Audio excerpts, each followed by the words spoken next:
Subscribe کیجئے channel Islamic knowledge and poetry کو اور بیل کا نشان دبائیے ہماری ہر نئی ویڈیو کی نوٹیفیکیشن سب سے پہلے پانے اور دیکھنے کے لیے۔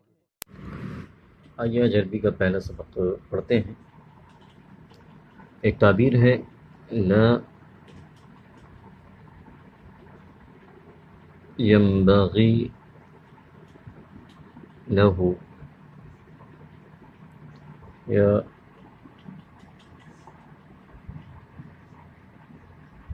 لا ينبغي لفلان، اسی طرح مثبت کہیں گے ينبغي له،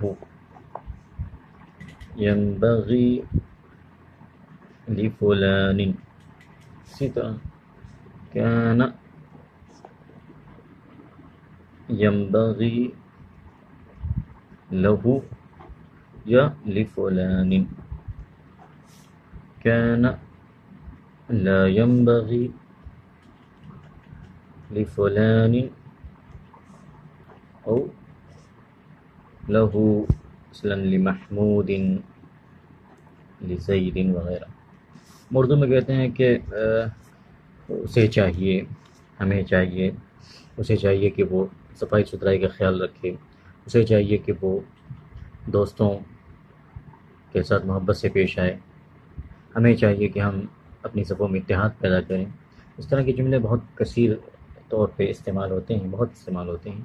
اس کو اگر ہم ان دو تعبیروں کو سمجھ لیں تو ہم آسانی سے بہت ساری بات ہم کر سکتے ہیں۔ اس سے کہ اکثر ہم بولتے ہیں کہ ہمیں چاہیے، ہمیں چاہیے، اسے چاہیے، تو اگر ہم ان دو تعبیروں کو صرف سمجھ لیں تو ہم اپنی گفتگو میں ان کو بہت استعمال کر سکتے ہیں اور اپنی گفتگو ہم جاری رکھ سکتے ہیں۔ کچھ مثالیں دیکھیے، جیسے لا ينبغي للأب أن يضرب وجه ابنه، باپ کو نہیں چاہیے کہ اپنے بیٹے کے چہرے پہ مارے، مناسب نہیں ہے کہ باپ اپنے بیٹے کے چہرے پہ مارے۔ اسی طرح لا ينبغي لمحمود أن يذهب إلى السوق في ميعاد المدرسة، محمود کو مدرسے کے ٹائم میں بازار نہیں جانا چاہیے۔ اسی طرح اب مثبت طور پہ آپ کو کہنا ہے تو آپ کہہ سکتے ہیں، جیسے ينبغي